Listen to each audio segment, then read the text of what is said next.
Hi hello friends, அனைவருக்கும் வணக்கம். எல்லோரும் எப்படி இருக்கீங்க? ரொம்ப சூப்பராக இருப்பீங்க அப்படின்னு நினைக்கிறேன். இன்றைக்கி வந்து டக்குன்னு சூப்பராக வந்து ஒரு மணி நேரத்துக்குள்ளே ரெடி பண்ணுற ஒரு வெஜ் டின்னர் காம்போ தான், வெஜிடபிள் டின்னர் காம்போ தான் பார்க்க போகிறோம். வாங்க என்னென்ன ரெசிபின்னு பார்க்கலாம். சப்பாத்தி, மசாலா போண்டா, அப்புறம் வெஜிடபிள் குருமா, அப்புறம் ராஜ்மா பிரியாணி. இது தாங்க நம்மளோட டின்னர் காம்போ. இது ரொம்ப சீக்கிரமாக சுலபமாக செஞ்சிடலாம். வாங்க வீடியோக்குள்ளே போகலாம். சப்பாத்திக்கு மாவு பிசைஞ்சிடணும். அடுத்து குருமாவுக்கு வந்து காயெல்லாம் கட் பண்ணிட்டேன். அடுத்து சோயா பீன்ஸ், இந்த ராஜ்மா புலாவுக்கு வந்து ராஜ்மா ஊற வச்சுருக்கேன். அடுத்தது வந்து பொட்டேட்டோ மசாலா பண்டா, உருளைக்கிழங்கு மசாலா பண்டாவுக்கு வந்து உருளைக்கிழங்கு வேக வச்சுட்டேன். ஃபஸ்ட்டு குருமா செய்கிறதுக்கு வந்து ஒரு 3 டேபிள் ஸ்பூன் போல் எண்ணெய் சேர்த்துப்போம். எண்ணெய் நல்லா காயட்டும், எண்ணெய் நல்லா சூடாகட்டும். இப்போ எண்ணெய் நல்லா சூடானதும் பாதி போல் பிரியாணி இலை, 1 போல் ஏலக்காய், அப்புறம் 2 போல் கிராம்பு போட்டு நம்ம தாளிச்சிக்கலாம். இப்போ ஒரு பாதி கப் அளவுக்கு வெங்காயம் கட் பண்ணி வச்சுருக்கேன். அதையும் சேர்த்துட்டு ஒரு வாட்டி நல்லா வதக்கிக்கலாம். கூடவே தேவையான அளவு உப்பு,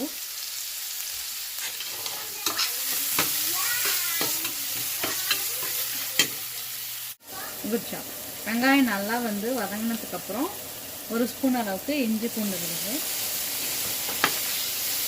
அதையும் சேர்த்து ஒரு வாட்டி பூண்டு வதங்கினதுக்கப்புறம் ஒரு அரை கப் அளவுக்கு பாதி அளவுக்கு தக்காளி கட் பண்ணி வச்சுருக்கேன். அதையும் சேர்த்துட்டு ஒரு வாட்டி நல்லா வதக்கிட்டேன்.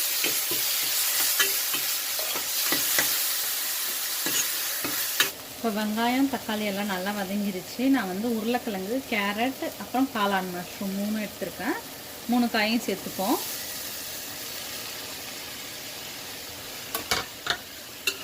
சேர்த்துட்டு ஒரு வாட்டி நல்லா வதக்கிப்போம். இப்போ 1 டேபிள் ஸ்பூன் அளவுக்கு மிளகாத்தூள் சேர்த்துப்போம். கூடவே வந்து 1 டேபிள் ஸ்பூன் அளவுக்கு மல்லித்தூள் சேர்த்துப்போம்.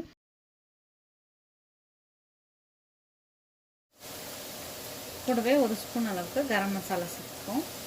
சேர்த்து மசாலா எல்லாம் வந்து நல்லா கலந்துக்கலாம் ஒரு வாட்டி.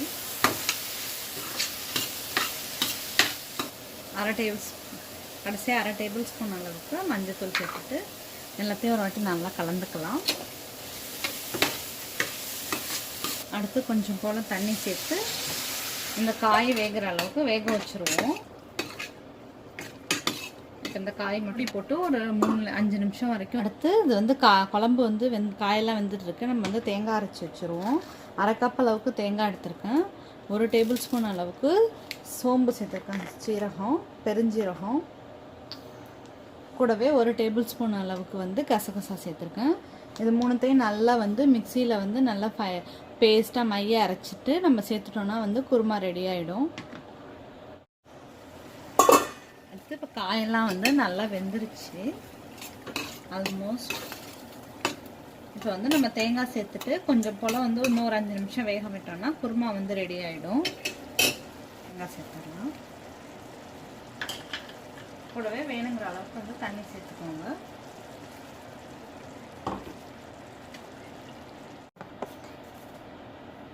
கொஞ்சம் போல் உப்பு சேர்த்துக்கலாம். கடைசியாக உப்பு கம்மியாக இருக்குது.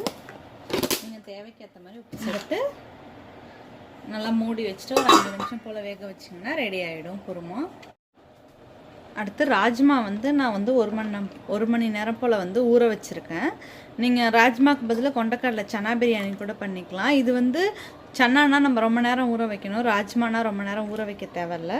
ஸோ இது வந்து நான் 1 மணி நேரம் ஊற வச்சுருக்கேன். அது போதும். டக்குன்னு நம்ம பண்ணுறதுனால அப்படியே தண்ணியோடு போட்டு இதுக்கு வந்து கொஞ்சமாக உப்பு சேர்த்துக்கோங்க. ஏன்னா நம்ம பிரியாணியில் வேறு திரும்ப உப்பு சேர்ப்போம். அதனால் வந்து இந்த ராஜ்மாவுக்கு தேவையான அளவுக்கு ஒரு 1/4 டேபிள் ஸ்பூன் போல் உப்பு சேர்த்து இப்போ இந்த ராஜ்மாவை மட்டும் நம்ம தனியாக வேக வச்சு எடுத்துடலாம். இப்போ நான் சப்பாத்திக்கு வந்து மாவு பிசைஞ்சிட்றேன். ஒரு 2 டேபிள் ஸ்பூன் அளவுக்கு எண்ணெய் சேர்த்துட்டு அடுத்து சப்பாத்தி மாவு நம்ம பிசைஞ்சிடலாம்.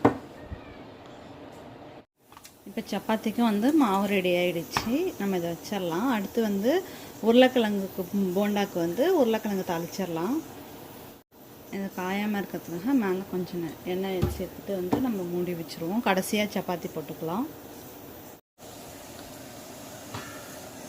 குருமா வந்து ரெடி ஆகிடுச்சு. நம்ம வந்து இதை வேறு இதுக்கு ட்ரான்ஸ்ஃபர் பண்ணிட்டு பவுலில் ட்ரான்ஸ்ஃபர் பண்ணிட்டு இதிலே நம்ம வந்து உருளைக்கிழங்கு போண்டாக்கும் தாளிச்சிடலாம். அப்போ நமக்கு கடாயும் வந்து அதிகம் செலவாகாது, ஈஸியாக சாமான் தேய்ச்சிடலாம்.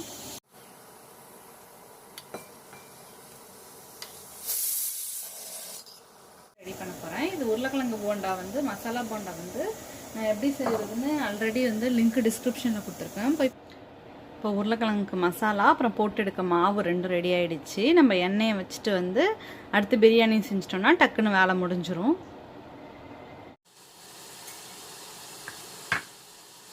எண்ணெய் வந்து மிதமான சூட்டில் இருக்கட்டும்.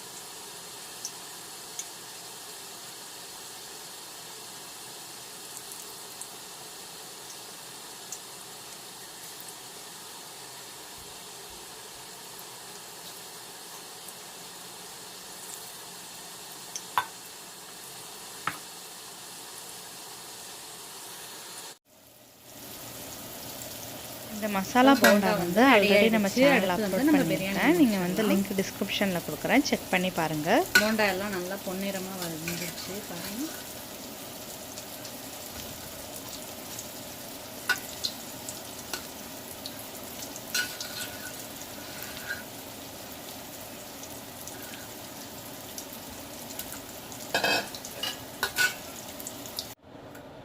இப்போ பிரியாணிக்கு ஒரு குக்கரில் வந்து 3 டேபிள் ஸ்பூன் போல் எண்ணெய் சேர்த்துக்கலாம். பாதி போல் பிரியாணி இலை, பாதி அளவுக்கு பட்டை, 2 ஏலக்காய், ஒரு 3 போல் கிராம்பு சேர்த்துருக்கேன்.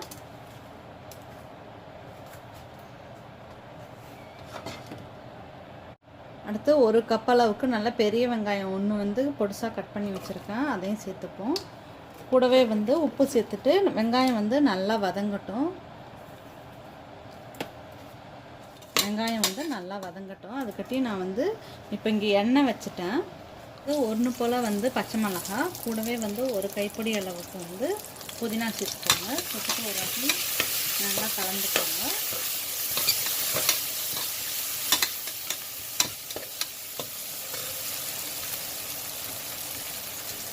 கூடவே ஒரு பெரிய தக்காளி வந்து 1 கட் பண்ணி வச்சுருக்கேன், அதையும் சேர்த்துடலாம். இந்த வெங்காயம் தக்காளி எல்லாம் வந்து நல்லா வதங்கட்டும். இப்போ வெங்காயம் தக்காளி எல்லாம் நல்லா வதங்கிடுச்சு. அடுத்து வந்து 1 டேபிள் ஸ்பூன் அளவுக்கு வந்து இஞ்சி பூண்டு விழுது சேர்த்துக்கலாம்.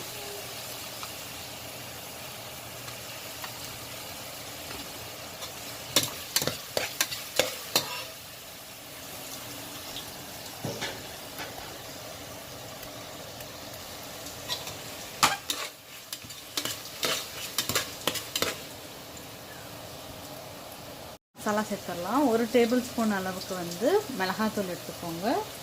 அடுத்து வந்து பிரியாணி மசாலா வந்து 1 டேபிள் ஸ்பூன் அளவுக்கு சேர்த்துக்கோங்க. நான் வந்து பிரியாணி மசாலா வந்து வீட்டிலையே நடத்துனது தான் சேர்க்குறேன். அது வந்து 1 டேபிள் ஸ்பூன் அளவு சேர்த்துக்கலாம். சேர்த்து ஒரு வாட்டி நல்லா கலந்துக்கலாம். இப்போ இந்த மசாலா வந்து கோட்டானதும் அது கூட வந்து நம்ம ராஜ்மா வேக வச்சுருக்கோம்ல, அதையும் சேர்த்து ஒரு வாட்டி கலந்துக்கோங்க.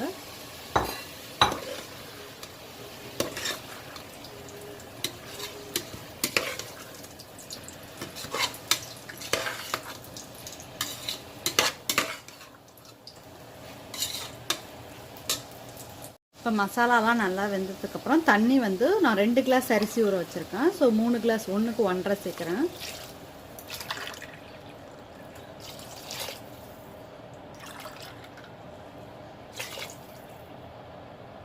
இப்போ தண்ணி நல்லா கொதிக்குது. நம்ம வந்து அரிசி வந்து ஆல்ரெடி பாஸ்மதி ரைஸ் வந்து ஊற வச்சுட்டேன். இதை சேர்த்துட்டு நம்ம வந்து ஒரு விசில் ஆஃப் பண்ணிடலாம். அரிசியை நல்லா வடிகட்டி சேர்த்துக்கோங்க. அப்போ தான் வந்து நல்லா நமக்கு பிரியாணி வந்து எப்போதுமே உதிரி உதிரியாக வரும்.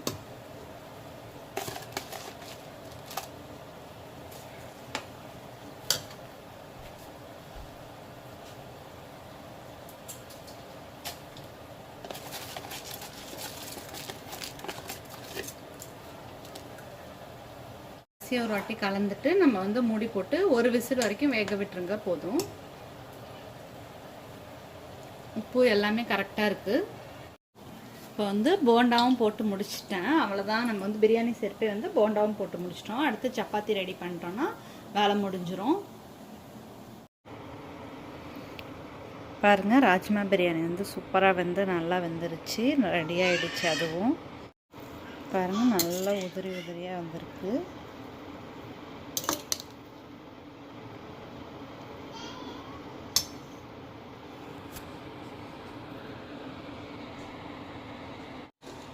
பாருங்கள், நல்லா உதிரி உதிரியாக வந்து சாப்பாடு எதுவுமே குலையாமல் சூப்பராக ரெடி ஆயிடுச்சு.